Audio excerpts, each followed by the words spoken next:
Šodien man pagadījās brīva diena, un es nolēmu viņu investēt izpētē. Es jūtos mazliet apmulsis sakarā ar difterijas sāgu, kas valda Latvijā. Es domāju, vislabākais būtu, ja es tiešām vairāk palasītu, kas ko saka, un mēģinātu saprast, kas notiek. Un šodienas laikā es izlasīju tiešām, man liekas, visu, kas bija rakstīts. Gan no tiem, kas kritizēja bērnu slimnīcu, gan profesora Zavackas intervijas, kuras ir neskaitāmas, gan publicistu rakstus. Un jāsaka, aizvien vairāk vilšanās vai pārsteigums. Un pārsteigums par to, ka īstenībā neviens nepateica galveno. Manuprāt, galveno. Kāpēc es uzdrīstos par šo tēmu runāt? Es esmu beidzis Rīgas Medicīnas institūta pediatrijas fakultāti un 20 gadus nostrādāju bērnu slimnīcā par bērnu ķirurgu. Pēc tam 20 gadus es nostrādāju farmācijas industrijā, vadot dažādas farmācijas uzņēmumus dažādās valstīs, dažādās firmās. Man bija tas gods arī vadīt uzņēmumus, kuri ražo bioloģiskos medikamentus. Līdz ar to man ir diezgan labs priekšstats, kā tas notiek. Man bija iespēja arī būt Eiropas valdē, globālā uzņēmumā, kas pieņem lēmumus par vienu vai otru medikamentu ienākšanu tirgū. Līdz ar to arī par to man ir diezgan skaidrs priekšstats. Un tas noderēs, lai saprastu šodienas tēmu dziļāk. Un šobrīd neesmu nekādās attiecībās ne ar farmācijas industriju, ne ar oficiālo medicīnu. Līdz ar to es varu diezgan brīvi izteikt savas domas gan par vienu, gan par otru. Un tūlīt redzēsim, kāpēc tas, manuprāt, ir svarīgi.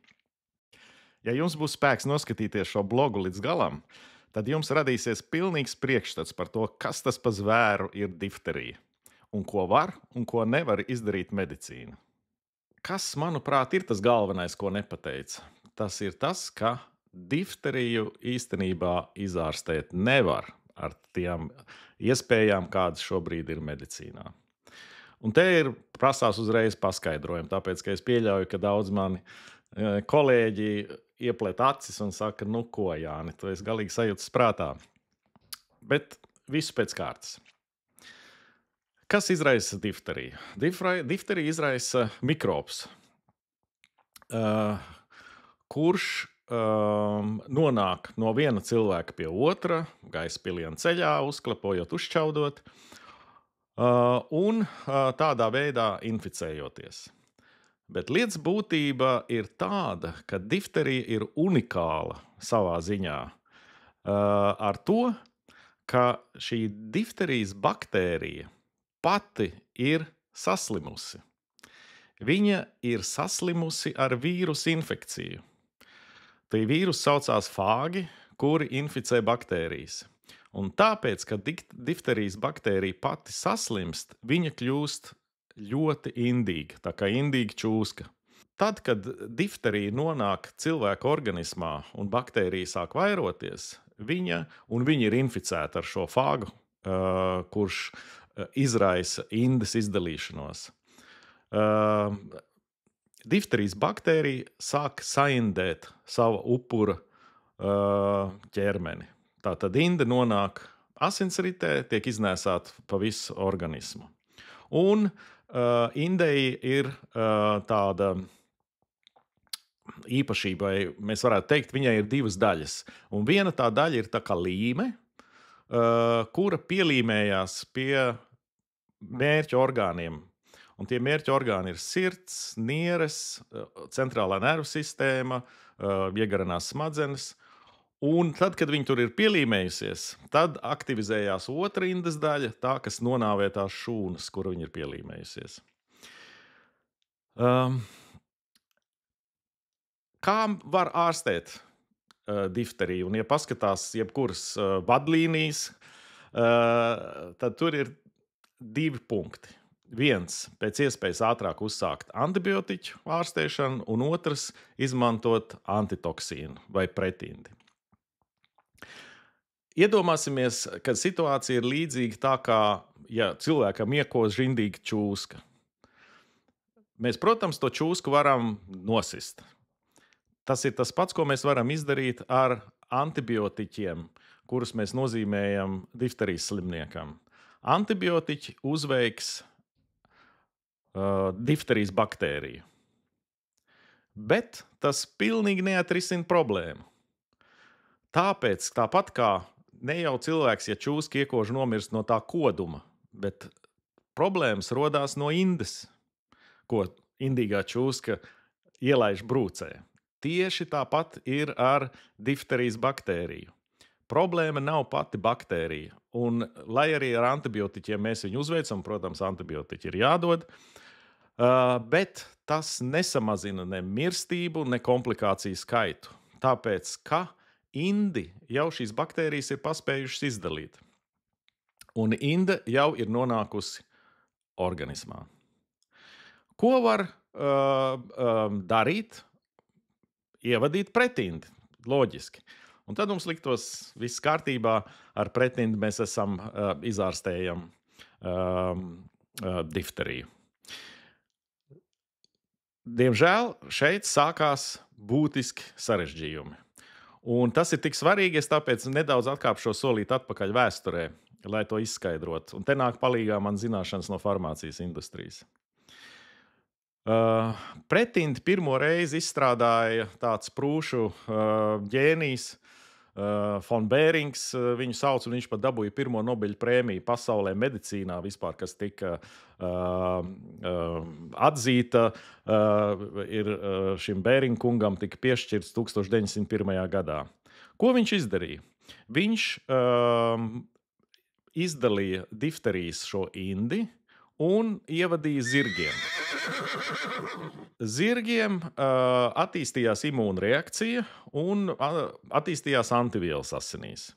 Pēc tam viņš savāca šīs zirgu asinis, filtrēja tādā veidā, lai nebūtu citas šūnas, bet tikai pēc iespējas tās šūnas, kas atbild par imūno aizsardzību. Principā tas ir asins sērums, kurā ir šīs antivielas pret konkrēto indi. Šis atklājums bija ļoti nozīmīgs, un tajā laikā vēl atcerieties, vēl pat nebija penicilīns izgudrots, tas ir penicilīnu tikai pēc 30 gadiem vēl izgudroja. Tātad praktiski tā bija vienīgā ārstēšanas metode. Un izmantojot šo zirgu sērumu, tika izglābti ļoti daudz cilvēku. Farmācijas industrija sasparojās un sāka šo metodi izmantot daudzās valstīs, kā sēnes pēc lietus radās laboratorijas, kurās šī zirgu imunizācija notika. Tas principā radīja milzīgu iespaidu medicīnā.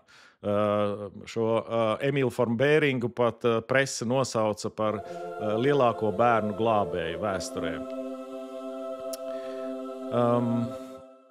Bet tas notika tātad praktiski pirms 150 gadiem. Viņš apmēram tas bija 1880. gadi, kad viņš to izgudroja. Jūs varētu iedomāties, ka pa šo laiku daudz kas ir mainījies un daudz kas medicīnā ir uzlabojies. Un droši vien jūs domājat, ka tagad ir kaut kas uzlabojies arī ar pretindēm pret difterijas indi, pret difterijas toksīnu. Un šeit lielais pārsteigums mums visiem. Ne tikai nekas nav uzlabojies, bet īstenībā ir pasliktinājies.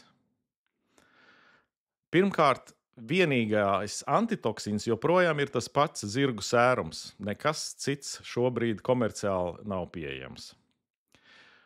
Bet arī šis zirgu sērums ir ļoti grūti pieejams. Jautājums, kāpēc? Kā tas var būt, ka šobrīd sērums ir kļuvis par superdeficītu pasaulē? Un atbilde ir gauži vienkārši no vienas puses un stulba arī no otras puses. Iemesls ir sekojošs. Gudrais iemesls ir tāds, ka kvalitātes prasības strauji aug pasaulē. Eiropā it sevišķi Eiropas medicīnas aģentūra un Amerikas FDA, Food and Drug Administration, ir izvirzījuši ļoti augstas prasības pret asins preparātiem un, protams, arī no necilvēku asins preparātiem it sevišķi. Prasības ir tik augstas, ka rūpnīcām, lai viņi varētu šīs prasības ievērot, vajadzētu investēt ļoti liels līdzekļus. Atkal būtu loģisks jautājums, nu un kāpēc tad, lai neinvestētu, ja tas ir tik ļoti vajadzīgs? Tātad tur vajadzētu būt biznesam. Bet biznesa tur vairāk nav. Un iemesls ir vakcinācija.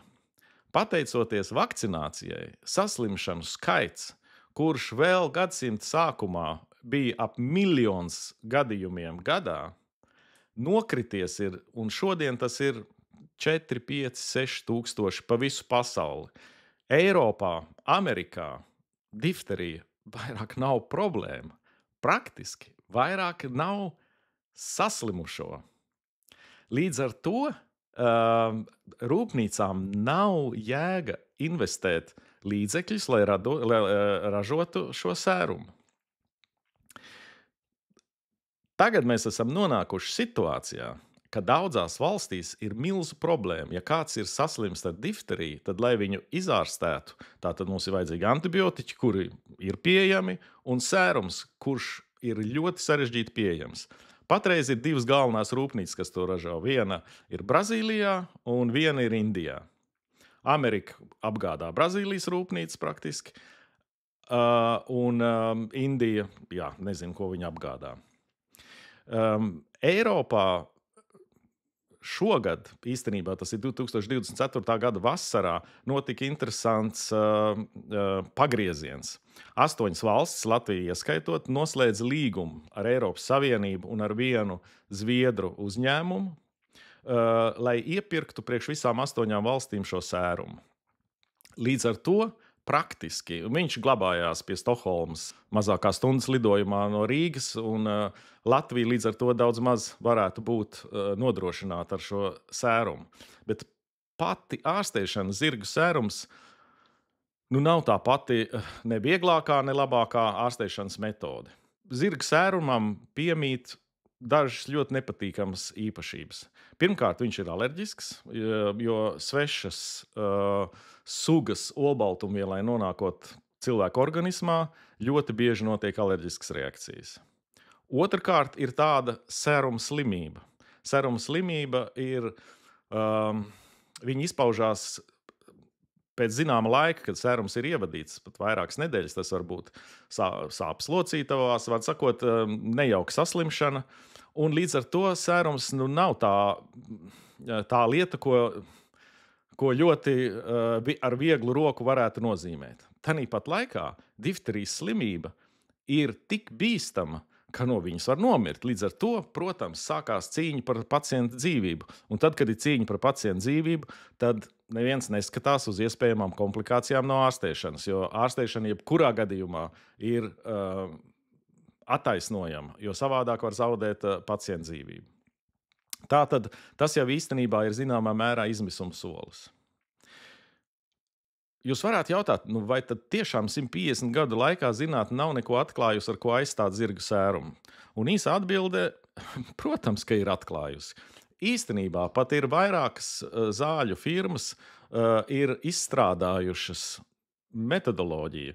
Viss tālāk ir tikusi viena amerikāņu kompānija, kura ir izstrādājusi monoklonālo antivielu izstrādāšanas metodi, un ir pat pirmā klīniskā pētījumu sērija tika izdarīta. Tātad pirmā fāze, tas ir uz veseliem volontieriem, tiek ievadīts šis medikaments un tiek pārbaudīts, vai viņš nav toksisks un cik viņš ir panesams.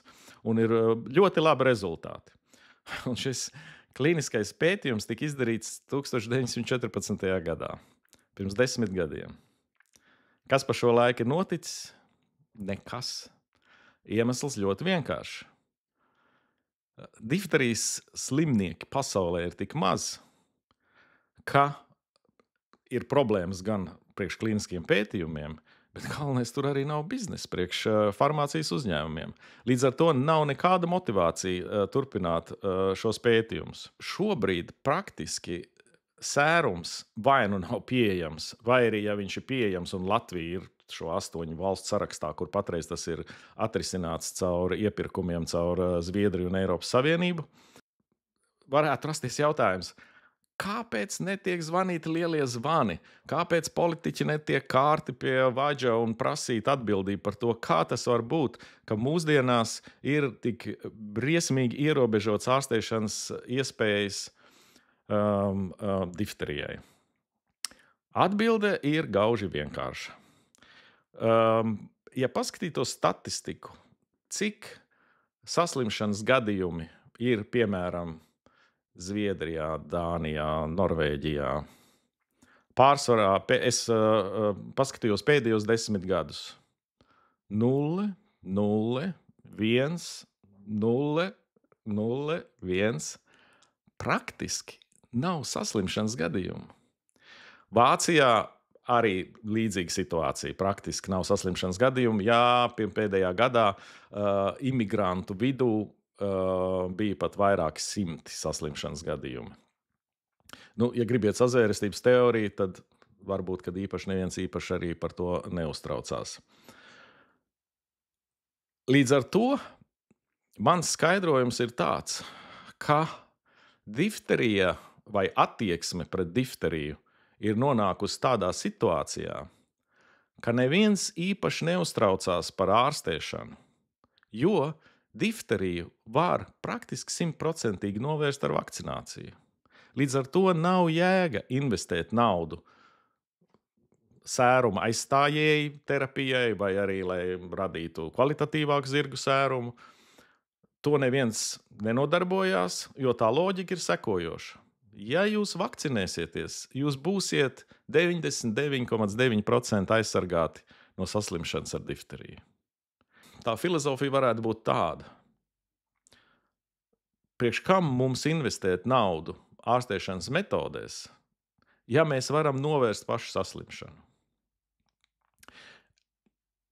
Tā ir mana spekulācija. Es nezinu, kāda ir, protams, kas ir galvā politiķiem un veselības aizsardzības ekspertiem Eiropas Savienības vadības līmenī vai valstu vadības līmenī. Varētu viņiem to paprasīt, bet es diezgan varu iedomāties, ko viņi teiktu, jo, protams, ka viņi nevar atbildēt, ka viņus neinteresē ārstēšana saslimušo pacientu.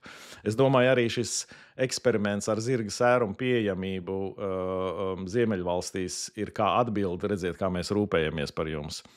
Mēs jums nodrošinām, ka jūs varēsiet saņemt šo sērumu.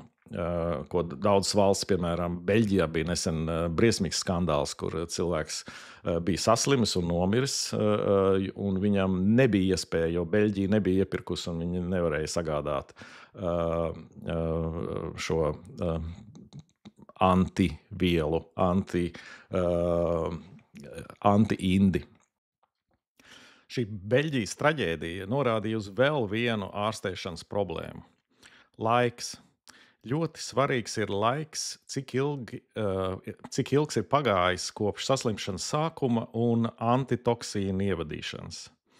Beļģijā tas bija 7 dienas, praktiski 6 dienas. Beļģu sabiedrība cīnījās par to, lai dabūtu šo antitoksīnu, un tad, kad viņu dabūja, tad 7. saslimšanas dienā bērnam tika ievadīts šis antitoksīns, bet bērns vienalga nomira. Kāpēc tā? Tas ir saistīts ar šo toksīnu iedarbību. Atcerieties, es stāstīju jau par to, ka viņam ir šī līmes daļa un pēc tam agresīvā daļa. Toksīns nonākot organismā pielīmējas pie audiem, un viņu vairāk nevar dabūt nost, pat ja ievada antitoksīnu.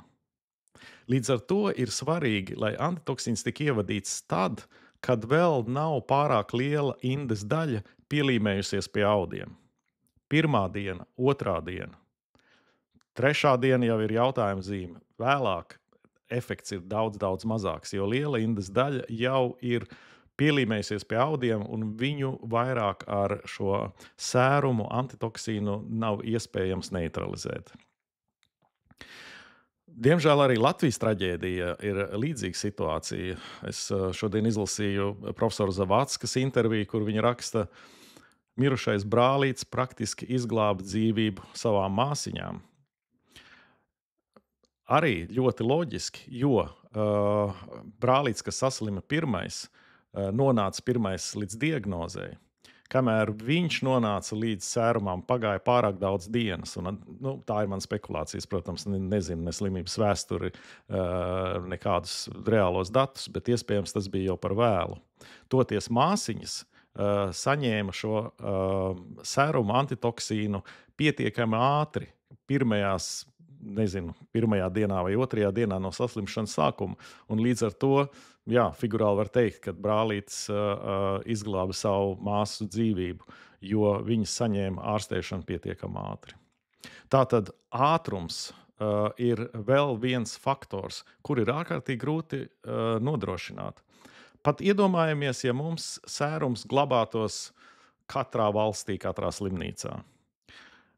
Cik ātri difterijas pacients nonāktu līdz diagnozei un līdz slimnīcai? Droši vien vispirms iedomātos, ka tā ir angīna, pēc tam paliek slikti. Droši vien viena diena paies, vismaz kamēr sāks meklēt palīdzību. Pēc tam, kad atradīs palīdzību, patreiz mūsu situācijā, ja sērums ir Stokholmā, paies vēl droši vien viena diena no pieprasīšanas līdz atvešanai. Tās jau ir 2 dienas. Tas jau ir kritisks laiks. Līdz ar to cīņa ar pulksteni, ar laiku difterijas gadījumā ir ļoti svarīga. Un tas ir arī viens no aspektiem, kāpēc mana tēze ir, ka difterija praktiski ir neārstējama, jo uzvarēt laiku praktiski nav iespējams.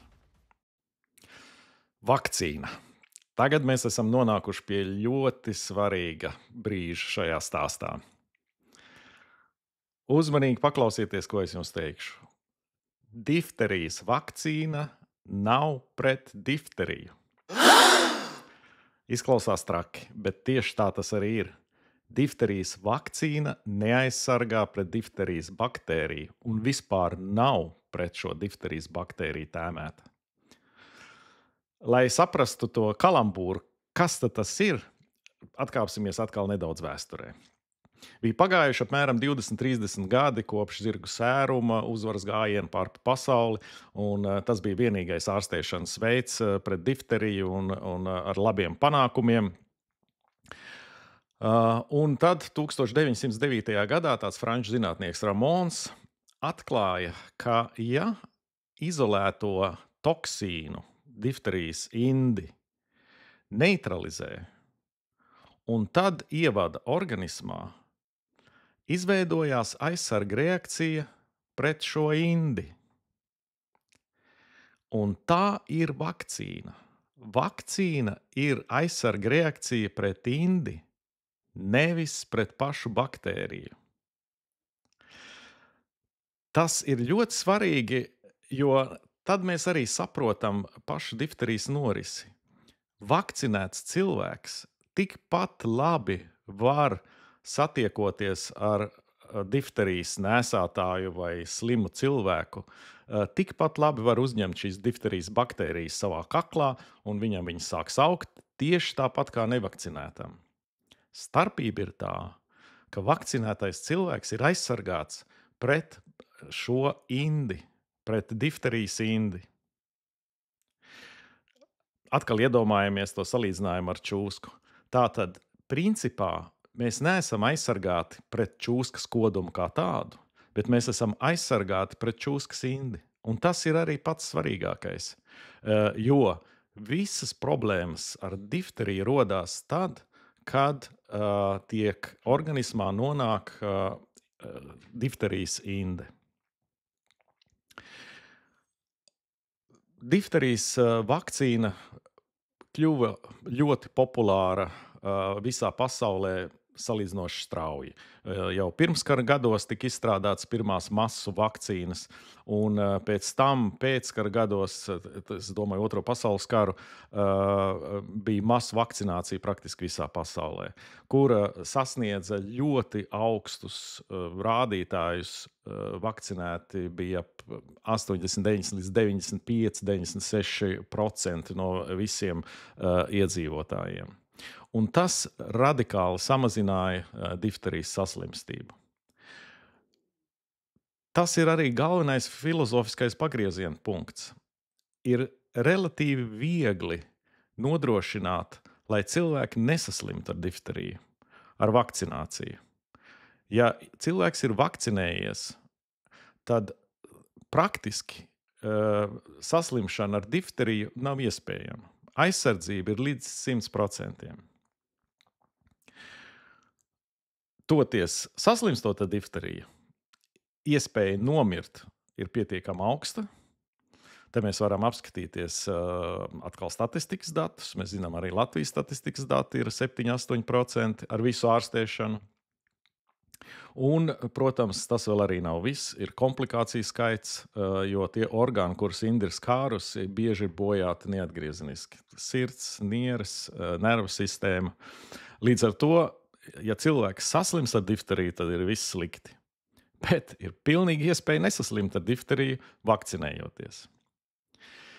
Ņemot vērā piesardzību pret vakcināciju, kāda sabiedrībā ir un viņa ir augoša, ir vērts varbūt apskatīties mazliet dziļāk, kas tad ir difterijas vakcīnā un vai ir kāda bīstamība cilvēka organismam vispār no šīs vakcīnas. Tad difterijas vakcīnā nav nekas cits, kā tikai neutralizēta difterijas baktērijas inde, neutralizētais toksīns. Tur nav nekādas citas vielas, ne ģenētiska materiāla, ne baktērijas materiāla, ne šūnu materiāla. Viņi īstenībā ir diezgan primitīva un vienkārša lieta. Līdz ar to arī panesamība ir augsta. Ja mēs paskatāmies atkal statistikas datus, tad uz miljoniem vakcināciju kādas komplikācijas ir aprakstītas. Samērā biežas parādības ir sāpes injekcijas vietā un apsārtums. Gandrīz katram otrajam. Bērniem ir novērota arī raudāšana. Dažreiz arī ilga raudāšana, kas, protams, ir ļoti nepatīkami. Retas, kas ir 1/10–100 tūkstošiem, ir augstas temperatūras. Tomēr no tā cilvēks nemirst, atšķirībā no tā, ka no difterijas var nomirt. Bet ir viena bīstama komplikācija, un tā ir anafilaksija. Anafilaksija ir augsta līmeņa alerģiska reakcija pret vakcīnu, kas var būt arī pret šo difterijas vakcīnu, un biežums ir 1/1,000,000. Lai varētu sataustīt, cik tas ir 1/1,000,000, tas ir līdzvērtīgi, kāda ir statistiskā iespēja, lai iespertu zibens cilvēkam, kurš pastaigājās negaisa laikā ārā. Tātad tikpat bieži statistiski ir iespēja arī iegūt šo anafilaktisko reakciju, un potenciāli tā var beigties arī ar nāvi. Tā tad ārkārtīgi bīstama situācija. Tomēr anafilaksija parasti var attīstīties cilvēkiem, kuri jau zina, ka viņiem ir smagas alerģiskas reakcijas vai anafilaksei līdzīgas situācijas iepriekš anamnēzē. Līdz ar to arī, protams, šiem cilvēkiem vajadzētu vai nu vispār izvairīties no vakcinācijas, vai to darīt ārstu uzraudzībā ļoti piesardzīgā veidā. Līdz ar to varētu teikt tā, ka iespēja iegūt smagas dzīvībai bīstamas komplikācijas no šīs difterijas vakcīnas praktiski neeksistē. Ja kāds ir sazvērestības teorija piekritējis, tad šeit ir vislabākā augsne sazvērestības teorijai. Izskatās, ka industrija un medicīnas politiķi ir sazvairējušies un neinvestē līdzekļus, lai izveidotu modernus ārstēšanas metodes, teiksim, monoklonālās antivielas ar rekombinantām DNS metodēm vai ar citām modernām metodēm. Joprojām ir tikai zirgu sērums. Pie tam viņš arī ir ļoti grūti pieejams, jo viņu neražo ne Amerikā, ne Eiropā, ne Krievijā, ne Ķīnā. Viņš ir grūti pieejams. Līdz ar to sazvērestības teorija, kurai es, protams, bet vispār es neticu, bet iespējams ir tā, ka Kāds domā, priekš kam mums vajag investēt naudu ārstēšanas līdzekļos, ja mums ir iespēja nodrošināt, ka cilvēki 99% gadījumā nesaslims ar vakcināciju? Nu, un ja jūs nevakcinējaties, piedodiet, mēs jums devām visas iespējas izglābties no šīs nejaukās slimības. Nu jā, tā ir tāda sazvērstības teorija. Es domāju, ka īstenība ir daudz vienkāršāka. Tam ir pamats ekonomiskos aprēķinos. Slimība, paldies Dievam, ir tik reta, ka viņa vairāk nav dienas kārtībā nevienā no lielajām valstīm, un neviens arī tāpēc nemeklē un neinvestē līdzekļus, lai atrastu modernākus ārstēšanas līdzekļus difterijai. Nu, mēs esam laimīgi nonākuši līdz kopsavilkumam un slēdzienam. Kāds tad ir slēdziens? Es joprojām pastāvu uz savu tēzi, ka difterija ir neārstējama slimība šobrīd. Es to pamatoju ar to, ka vienīgā pierādītā efektīvā metode ir 150 gadus vecā ārstēšana ar zirgu sērumu, kura ir morāli novecojusi un ir arī tikai teorētiski, tāpēc, ka viņa ir efektīva pirmajās saslimšanas dienās. Reāli saņemt sērumu terapiju pirmajās saslimšanas dienās ir nereāli. Tomēr, lai arī saslimstot ar difteriju ir viss slikti, ir pilnīgs iespējas ar difteriju nesaslimt. Jo vakcinācija aizsargā pret difteriju, ja vakcinācija ir izdarīta 5 reizes, un tas pēc patreizējā kalendāra ir līdz skolas vecumam, tātad bērni jau ejot skolā ir aizsargāti pret difteriju 99,9%. Līdz ar to izvairīties no saslimšanas ir absolūti reāli, izārstēties no saslimšanas ir absolūti nereāli. Vienīgā piebilde ir, ka vakcinācijā neizmanto vienu pašu difterijas vakcīnu. Vakcīnas ir kombinētās. Un zīdaiņiem izmanto 6 vakcīnas ar vienu injekciju. Pieaugušajiem tās ir 2 vai 3 vakcīnas. Ja ir interesi par to, kā tas iespaido kopējo situāciju, par to tad ir jātaisa atsevišķi bloks. Šeit es nepaspēšu par to izvērsties. Bet jā, fakts ir tāds. Jūs nevariet vakcinēties tikai pret difteriju. Tādas vakcīnas nav pieejamas. Līdz ar to mēs esam uzvarējuši difterijas tēmu. Visiem novēlot veselību un nesaslimt. Uz redzēšanos!